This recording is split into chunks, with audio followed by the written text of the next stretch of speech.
कल मेरे एक पेशेंट ने मुझसे कहा कि डॉक्टर साहब मेरे पिताजी को कैंसर है। कैंसर के डॉक्टर ने एक पैट स्कैन टेस्ट के बारे में कहा है। पैट स्कैन क्या होता है, क्या खर्चा आएगा, इसके फ़ायदे नुकसान क्या होंगे। आज हम बात करेंगे पैट स्कैन टेस्ट के बारे में।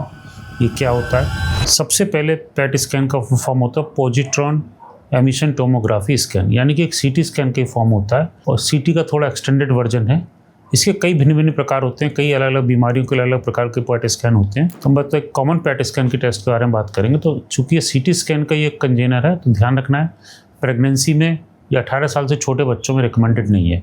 प्रेगनेंसी में तो एब्सोल्यूट कॉन्ट्राइंडिकेशन है। किसी भी महिला को जो प्रेग्नेंट है, किसी भी हालत में उसका पैट स्कैन या सीटी स्कैन नहीं कराना चाहिए, क्योंकि इसके बहुत खतरनाक रेडिएशंस होते हैं जो बॉडी को नुकसान करते हैं। कॉस्ट की बात करूँ तो इसकी भिन्न भिन्न शहरों में, अलग अलग बड़े बड़े शहरों में इसकी मशीन होती है। दिल्ली, मुंबई, बेंगलोर, जयपुर, आगरा में भी 2-3 मशीनें हैं।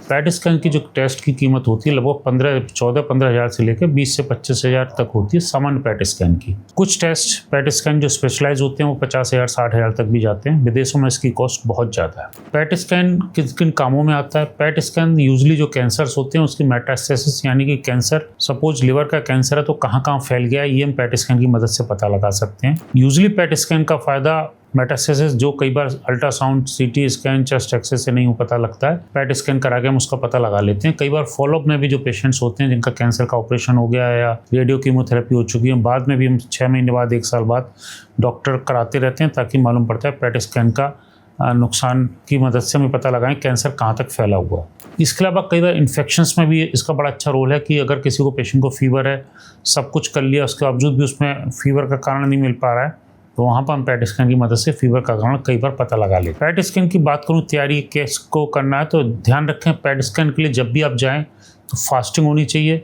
8 से 10 घंटे पेशेंट का पेट खाली होना चाहिए। इसके अलावा PET scan diabetics patient, specially इनकी शुगर अगर 250 से ज़्यादा है, उनका पैट स्कैन हम नहीं करा सकते हैं या कराने पे कोई फ़ायदा नहीं होगा, आर्टिफैक्ट्स आएंगे।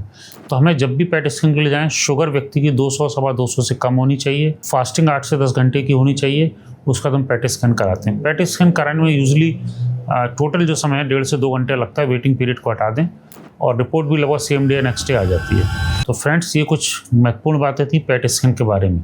Thank you.